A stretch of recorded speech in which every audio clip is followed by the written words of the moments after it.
It's me, Gary from Panto Archive, back once again with another Cuppa chat. And I'm really looking forward to today's guest. So, special guest, introduce yourself.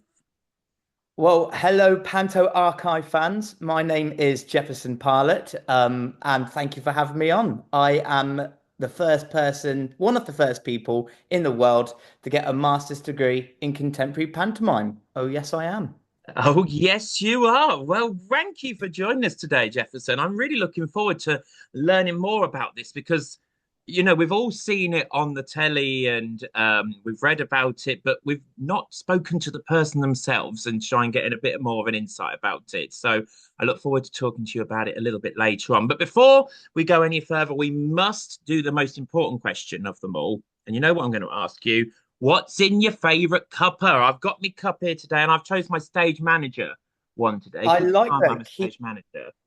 I Um, love that very much. I've gone Well, as usual for the boring black currant though. So Jefferson, what have you gone for today? well, I have gone for a traditional cup of tea, milk and two heaped sugars, which is technically three, but makes it sound better that it's two heaped. Actually, in my cornhole mug, which is actually where I did my debut pantomime role. So I thought, what better mug than to have my cuppa chat tea in That's with? it. I'm glad you said it like that. There we go. Well, that's wonderful. Yeah, and you got a little memento. You didn't steal it, did you? I think we need to point this out to start with. Well, this I suppose it's borrowed because I will be returning back there this year. So I'm just borrowing it for the year. Okay, Let's go with fair enough. Fair enough. that. So don't you come, you lot, to me saying he's stolen the mug. He's going to bring it back. He's already said that.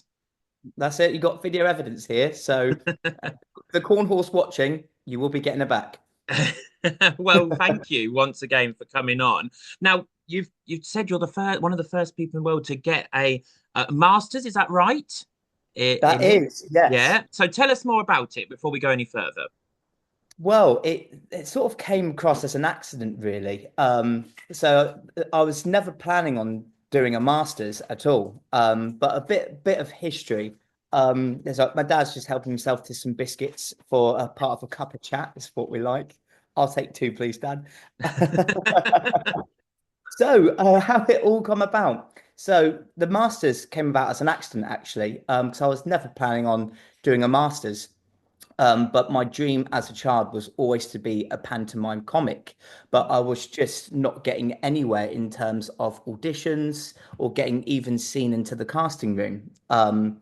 And I'd be writing to Crossroads, where it was Kudos back then, asking to get seen for an audition, but I just didn't have the experience.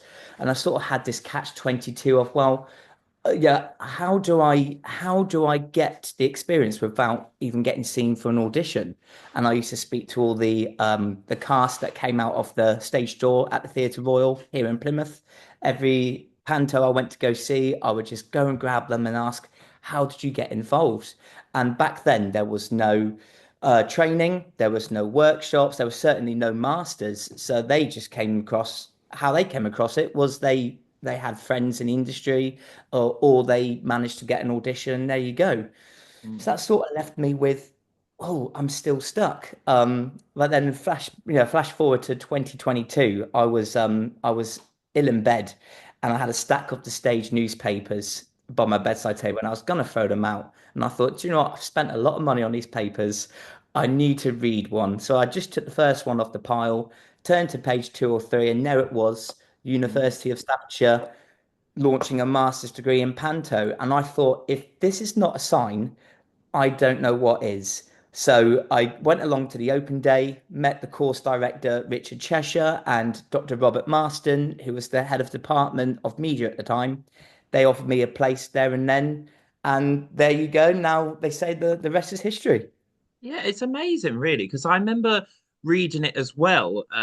Gosh, it doesn't seem that long ago, but it clearly Doesn't was a long matter. time ago now in the grand scheme of things. That, we were reading, especially us that were already lucky to be in the industry, going, a master's in panto, what is this sort of thing, and Unheard of. at one half, yeah, one half being like, that's exciting, and one half going, how are they going to do that? That's just, I suppose, because it's never been heard of before. But what did you expect from it? Did you get what you wanted from it? So you obviously did, but you know what I mean, from the course itself.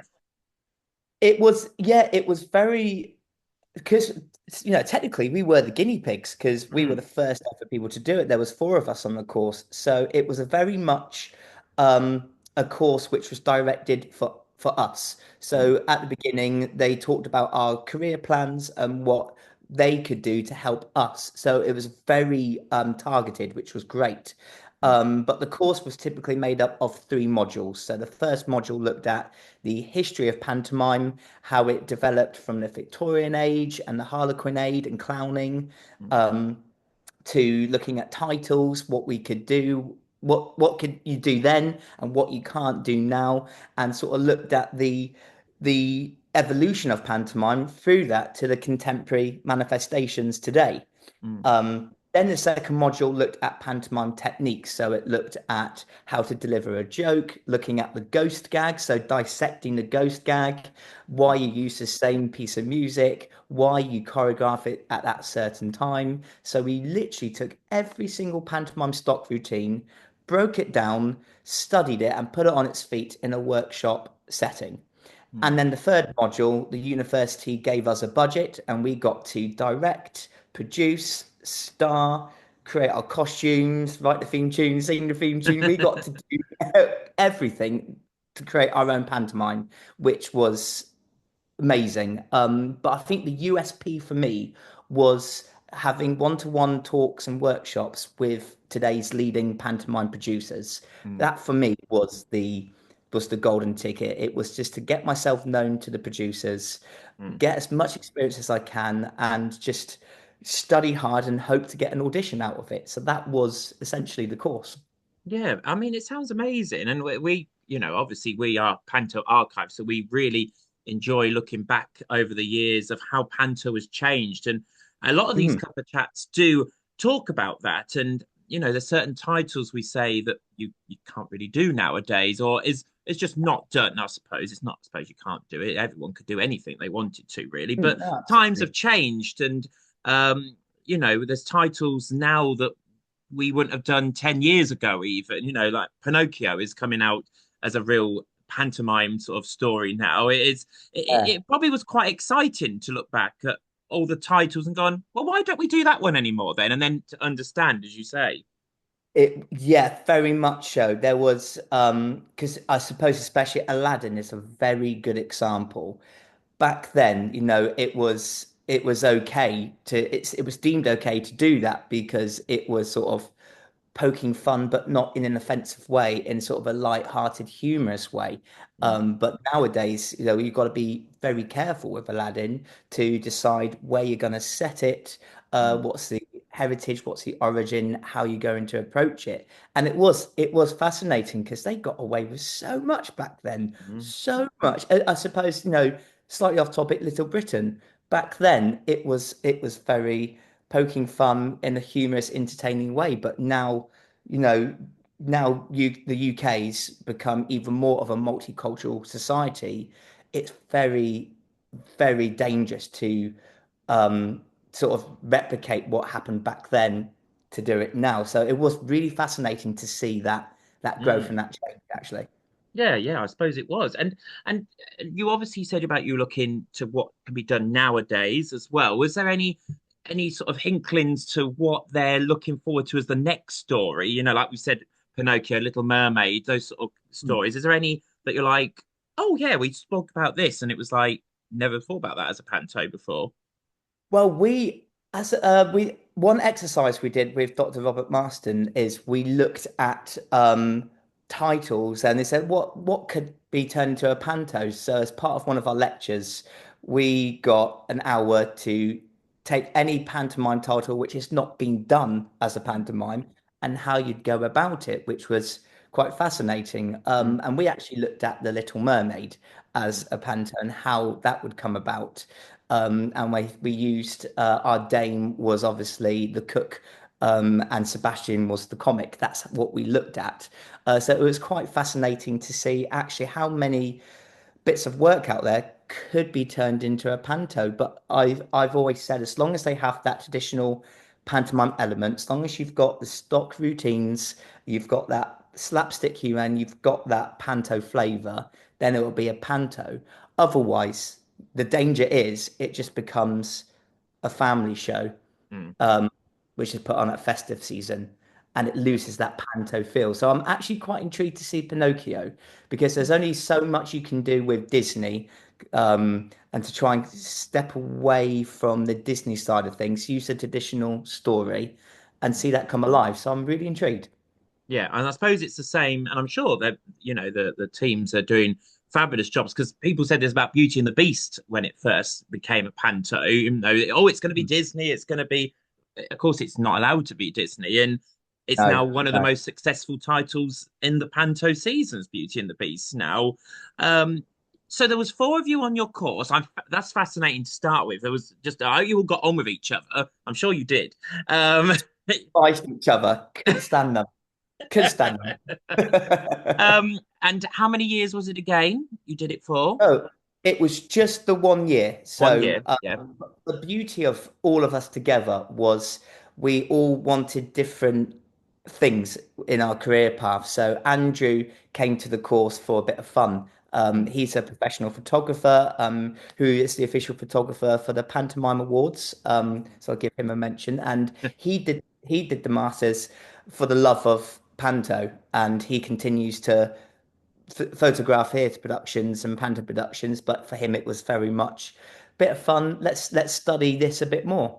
mm, For Becky, she is a fire performer, British Sign Language actress, and she wanted to go into the writing side of things. So mm, the course was shaped to look at writing scripts for her and mm, looking at narratives, and she eventually wrote the production we did at the end of our course, which was Robinson Crusoe, which was Robinson Crusoe, but set on a cruise ship. right. So Yeah. you did there. Wonderful. And for Laurie was very much looking at the directing side of things. So she was our director and looked at how to put the script on its feet. And then there was me, the funny looking bloke that always wanted to be the pantomime comic. So do you know what? It was actually a really nice blend, and we gelled so well together because we Mm, could share our insights and look at different avenues which we never thought about, which was lovely. And actually, I couldn't have asked for a more lovely but intelligent and beautiful cohort, really. mm. It sounds wonderful because it sounds like you all went in not knowing each other at all, with all Oh, different ideas that actually gelled to make a fabulous team, really. yeah. And then moving forward, obviously, you've done your course now. Then what happened? Tell us the exciting news. What happened after that? So after I graduated, I then got in contact with the producers that came onto our course and taught us some techniques and did some really insightful workshops about all the areas of the industry, and went and auditioned for them, and it was still that sort of lack of experience. Like, even though learned so much on the course, a job wasn't guaranteed, and they were saying, "We're so glad you've learned a lot, but we just need you to have that experience." And actually, looking back now, I completely understand, Mm, having done my first one, why they said that. But going back to that, I was then back at square one. I thought, right, I've got my degree, but mm, I'm still not getting my first job. So what on earth do I do? Um, and then my dad came up with the idea and said, why don't you write a little press release and send it out and see if because it is essentially, Jeff, you've made history. Go mm, out and share the news. And I thought, yeah, do you know what? He's absolutely right. I just need to go and see what came from it. But never did I expect to go viral and end up talking to Scott Mills or going on This Morning with Alison and Dermot and mm, going on Heart Radio. Never once did I expect that. But I'm so glad that happened because it got the attention of Ryan Holt from Spark Live Pantomimes. mm, And he approached me and said, I have you in mind to play my comic this year. Send in a self-tape and mm. we'll see what happens. So I thought, this is a dream come true. So I sent in a self tape, and within 2 hours of sending that, he offered me my debut pantomime role as Silly Simon and Jack and the Beanstalk, which Mm. was just everything that I had hoped for and more. Yeah, because I think some people, when they look back at those viral videos on This Morning or listen to the Scott Mills bits and so on, probably thought, oh, he's got it planned, ready. You've got something really, but that wasn't the case, was it? You were putting yourself out there, and we Mm. always say this in the industry, and obviously it's been different for you because you've gone through this masters and you've had to put yourself out there, but it's about selling yourself, and that's kind of what you were doing, but just in the modern world of doing it.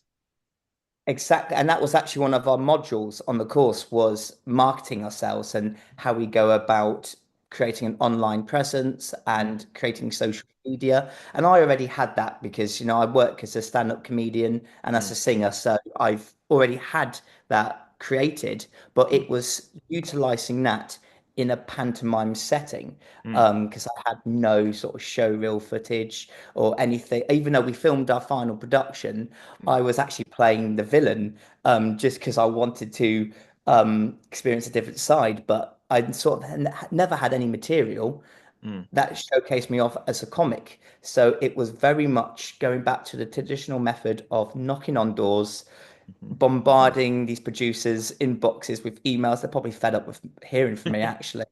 Um, but it was very much, I had nothing set in stone. Like you said, I had to go and Yeah, graft it. So it was a long process, but hard work pays off, and actually yeah. being a nuisance does go a long way. Oh, I totally agree. I've been a nuisance to many of producers' doors and going, let me back in or let me in. And but as you say, Yeah. that's what I think nowadays, if anyone's watching who's a youngster, because we get a lot of questions going, well, how do I become a Panto star, whatever? It doesn't happen just overnight. I can't stress it enough of we've said before about going to youth theatres, getting experience, doing the masters now, whatever, you've got to put the hard work in to get to the goal of performing as the comic or the villain, the princess, whoever it is. You're not going to get there straight away. And that's not trying to No. be horrible to anyone. That's just the truth, isn't it? No, it is because I graduated when was it 2023 I graduated, but I had no job until the following year, so it Mm, wasn't guaranteed straight into it. I did have to go back to square one and go, right, I need some experience. mhm, I don't know how to get that experience. So instead, let's just create some content and just keep knocking on people's doors, mm. until they threaten me with a restraining order. Then you go, okay, no. But I was very lucky, and Ryan approached me, which was lovely. So sometimes it's patience is the key. Mhm. It really is. So now let's go forward again. So you've been offered your role. You're now in the theatre. How did that first Panto live experience feel for you when you'd done all that hard work? It was everything that I hoped for and more. It Mm, really was. It was but I still had to work twice as hard mm, because it wasn't a case of I walked in and thought, I know what I'm doing. I'm a mm, master at Panto. I've got this. Very much the real world, and I was still learning every single day. But I was very lucky that Dave Short, who played my Dame, is a very experienced pantomime Dame, mm, and he took me under his wing. And as we're blocking the script, I had ideas for things, and he would suggest, actually, why don't you say it like this, or why don't you tweak it a little bit like this? Because mm, it's good saying that you've studied it on paper, but mm, actually putting it on its feet was a complete, oh, whoa, okay, I didn't consider that. mm, And I owe him a great deal for teaching me all these techniques. But it was lovely to share my knowledge with them and my passion for improvisation because things like with Panto, things do go wrong. But mm. I'm very blessed of having my stand-up comedy experience where if I get heckled or something goes wrong, I can just carry on. Yeah. And there was one show in our second week of opening where I get the kids up onto stage, and we do the song sheet. It was Old MacDonald Had a Farm. And I asked the kids, what's your favorite animal? So we'll do that animal noise in Old MacDonald. Mm. And this one girl said a llama, which was different. I don't know what farms you find a llama on. And I thought, oh, right, okay. And what does a llama sound like? And she and spat in my eye, Oh, which resulted in what felt like a 2, 3 minute laughter from the audience. But I never said a word because I thought, let me just let this laughter carry on as I slowly wipe this kid's spit from my eye.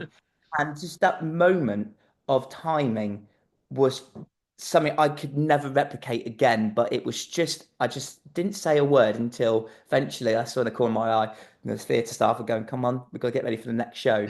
But that moment taught me the importance of timing as a pantomime comic. And I've always studied that timing is important, but it wasn't until I put it on its feet where I went, that is the crux of comedy, is the yeah. timing.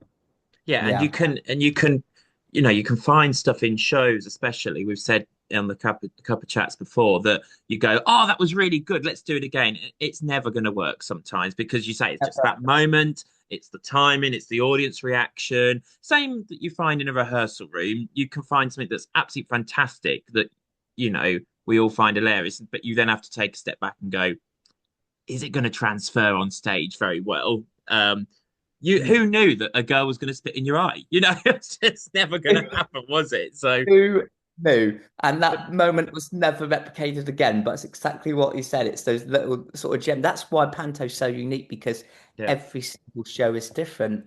There was one show where I fell off the bench in the ghost gag, which for me, I don't like messing with stock routines. They shouldn't be messed around with. But this again created hilarity and resulted in a big laughter moment.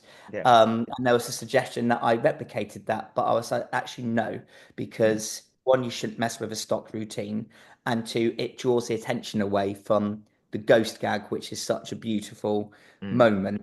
And all the reviews were said, oh, that was funny when Simon fell off the bench, and someone would go, oh, he didn't fall off, he didn't fall off in hours. But that's the beauty of it is you get those lovely little moments, and some are rehearsed, but there's mm, some moments like that where it's just off the cuff, and you just have to just enjoy every single second of yeah. it. And people enjoy having those special moments for certain shows. I was at the one where so and so happened or whatever. Let's fast forward again then. So this year, you said you're back again. What's the? I know what it is, but tell us what you're doing for everyone else Well, I will be back at the Cornhall, with your playing mug. with the mug. Yes, I will be returning it. Playing Silly Billy in Beauty and the Beast, which is a huge honor to come back. In fact, the Cornhall was having its production meeting with Ryan, and they said to Ryan, "We'll only do it again if Jefferson comes back," which No. is a lot of pressure. I couldn't say no, Mhm. but no, but I wanted to come back anyway because I had such a magical experience that just to go back and have another year of experience in that same venue with a venue I know the audience, I know what they want. Um, Coming back will just give me that extra. Yeah, I feel ready for this now because I there are times where I didn't feel ready for last year's debut. Even though deep down I was like, yeah, I know what I'm doing. It was also a mix of I feel like a fraud, and I know I shouldn't think about that, but I think I was so passionate about it. I wanted it so much. I just wanted it to be the best it can be. But actually, the more relaxed I was, Mhm. this where I had the most fun. So this year will be great to go back, knowing what I'm doing and um, replicating all of that fun we had. Yeah, definitely, definitely. What's the big dream in say 10 years time? Where do you want to be? I assume on stage still, obviously, but what if we could Fed wave a up of magic it. I wand? No, he's had enough. He's like, I don't want to do it anymore. I want to be an accountant for the theatre instead. Yeah, What is the yeah, dream if I had do a that. magic wand for you? Yeah, well, I would love to be consistently working every year as a pantomime comic. Like the careers of Matt Slack, for example, has his career has always been something I would love to follow the footsteps in. But not just Panto. I'm a comedian, should I say so myself, and an actor and a singer, and I would love to have like a portfolio career and go and travel the world, but do what I love doing whilst doing that. But most importantly, Panto is something that I want for the rest of my life because it's a theatre form which is not like any other, as you well know, Gary. It's such a unique art form which is so different to anything else. And there's what's it's only when you're in it when you realize this is magical. And that is something I would like to explore. I like to do all the titles at least once to say Mhm. I've done every single title going. Yeah. But that's the dream. Yeah, wonderful, wonderful. And it's it's interesting that you say about um doing all those different titles. It is a bit of a sort of a checklist for all of us. We all secretly are going, "Oh, go on, do that one," because I've not done that one yet, especially if you're Yeah, in the yeah. same venue or whatever, it's I will ask you properly at the end, but is there one that you're maybe looking forward to the most if you had a chance to choose? Ooh, I've not thought about that one. I think because and this is not a cop out answer. I think because every title's different and brings something unique. There isn't one that I would go, oh yeah, I'd love to do that. Mm, I mean, by all means, Cinderella. Who wouldn't want to do Cinderella? And I know I did Cinderella as part of my work experience placement on the Masters. I got to play Buttons at the Rugeley Rose, so that was sort of my first taste of being a pantomime comic. But doing Cinderella, say like the Palladium, for example, mm, oh, that would be definitely on the bucket list. mm. Um, who doesn't like the magic of Cinderella? I mean, it's Cinderella. That's all I can say. Yeah. Um, so yeah, if I had to pick one, probably have to be going to the ball, Yeah. Cinderella. Yeah, fair enough, fair enough. I obviously saw you at a distance at the Pantomime Awards as well. It was very chaotic. It was a lovely night, but I saw you at a Yes. distance. Um, Yeah. how did it feel being in a room full of just Panto, royalty, stars, fans, excitement? Tell everyone how that felt being there. Very, very surreal, but also really inclusive. I think that's the word that it was really inclusive. It was as soon as we walked into that theatre, you see people who you haven't seen since either the last awards the year before or Mm, people you haven't seen for years, people I've trained with who mm, are now in the industry. And it was Morgan Brind, he once said that pantomime is a church where everyone's welcome. And he hit the nail on the head with that because as soon as I walked in, it was it was a inclusive, welcomed environment. mm, And just seeing all the producers who I worked with on the Masters, seeing them again, it was and them asking what you've been up to and how did your debut season go was mm, just it was an environment where it was as you would agree, it was a safe space. It mm, was just a really magical moment. And even seeing all the winners and the nominees, mm. even to be nominated, just to be nominated, seeing them, their faces light up when they go, do you know what, I got nominated for this was just wonderful, really nice. Yeah, I agree. It was such a wonderful, and I can't stress enough, as you say, the inclusiveness and the family feel of it. And you say even people maybe you've never even met before that they were coming Oh, over and chatting, and it was wonderful. exactly. And I met people who I'd heard of but never met in person. And I seized, you probably watched me from a distance. I seized every opportunity to speak to everyone that I can, just to know, just to make sure I've spoken to that person. Yeah. Yeah, and the free bubbly was a nice added bonus too. Can't complain.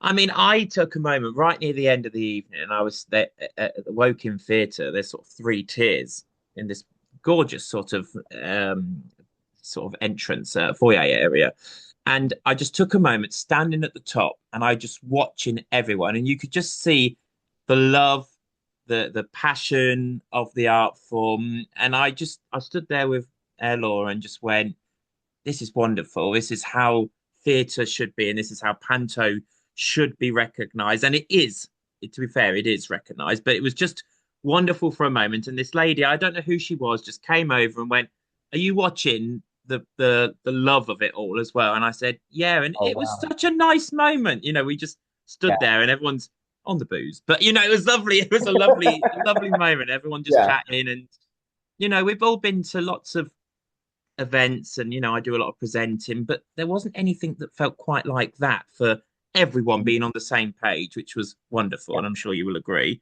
absolutely. Believe it or not, we've now enough already come to the end of our cup of chat. It's flown Ooh. by. I know. Boo. Yes. Get Abanaza out quickly. Uh, but I must now ask you the question that I finished with everyone on. So I hope you'll be all right with it because you were struggling with your other one. So we'll put you on the spot with this one now. We're going to Okay. ask you, Jefferson, what is the one pantomime you'd like to perform in? Now it can be Cinderella because you kind of said that already, but who would be your co-star in it as well? It can be someone who's alive, or it can someone who's passed already. Without any shadow of a doubt, it would have to be Sir Ian McKellen if he returned as Dane. Mm. Absolutely. Him and John Bishop was in Mother Goose was just something so unique. And with him, he makes it look effortless, absolutely effortless. But not even that. How glamorous he looked. Mm. And I actually had the pleasure of meeting Sir Ian McKellen at an equity award ceremony. Um, and he was helping us out to the sandwiches, and he looked at me and he said, "I'm only here for the sandwiches." And do you know what? And just him saying that immediately was like, "That's that's someone I'd love to be my pantomime Dane." Mm. And what show? Oh, well, it would either have to be Cinderella, so he would be the wicked stepmother, Mhm. um, and on buttons, or it would have to be Jack and the Beanstalk. So he played Dame Trot, and I was Silly Simon or Silly Billy or whatever silly I'm being this year. Yeah, Yeah, fair enough. I'm glad you absolutely. didn't say Mother Goose because I've had John Bishop around here having a go at me. Else you've nicked his job out if they wanted to tour it again. That's true. Yeah, and I wouldn't want to upset anybody. So again, Oh, wonderful. Yeah, we get a lot of people saying people who have passed away now, but it is so true that we have still some fantastic pantomime stars, don't we, out there that are still with us and still treading the boards even. absolutely, and there's such a whole list of people who I would love to work with. It was only because I was on the spot, and this is going out. But absolutely, it's learning off each other. And I recall going back to speaking to everyone backstage, Mm, and them saying, "Oh, I learned off such and such. Oh, this was passed down. This tradition was passed down." I'd love to work with those Panto veterans mm, and just absorb everything what they are, because there's still so much more to learn, and I know there's still so much more for me to learn, and I don't think you ever stop learning in mm. that sense. No. But I'd love to just absorb every little bit Mhm, from those stars and include that in my practice going mhm. forward. Yeah, I agree. You never ever. I mean, I'm quite a newbie still, but I've done 10 years now. But you Oh, never wow. stop learning. I know. Only look 21, so I did start as a child, but I Hey, what's your secret? Please send this to me. oh, there isn't a secret love. It's just sounding like Alan Carr putting a frock on. That's all it is. So it's that's all it is. No, jot Oh, that down. Jefferson. Yeah, write that down. Write that down. Don't you tell Alan Carr Got it. though as well. I'll get in trouble again. Right, Jefferson. Thank you so much for joining us today. One last thing. Would you recommend, obviously, the course? I know the answer again, but would you recommend it for anyone who's interested? I would say absolutely. If you are ready to dedicate yourself to a an industry that booms every year and brings audiences in and creates magic for children, this course is the one for you. And they're not paying me to say that because you get out what you put in, but I would highly recommend it because they will target education to what you want, which is amazing. They'll help you carve that. So absolutely take well advantage of it and apply if you haven't already. Yeah, wonderful. Well, thank you so much for joining us on the Cup of Chat today. Well, thank you for Will having you me on. come back to speak to us when you've done the next season? Because we want to have a catch up, see how you've got on again. I most absolutely will. It will be in a different mug this time because as we established, I will be giving this back. Yeah, good, Like, good. If he's with if he's got that one next time, we know it's never returning. there you go. Exactly. But no, Jefferson, thank you so much. thank you so much for having me on, and I wish you all the best. Thank you. My dog Right. says goodbye as well. Oh, goodbye, dog. See you soon as well. We can't see him, but he's there somewhere. And remember, you can learn all about the updated current season on the Panto archive now. And we look forward to the next video this time next year, I'm sure, again. Right, thank you once again, and we'll see you soon.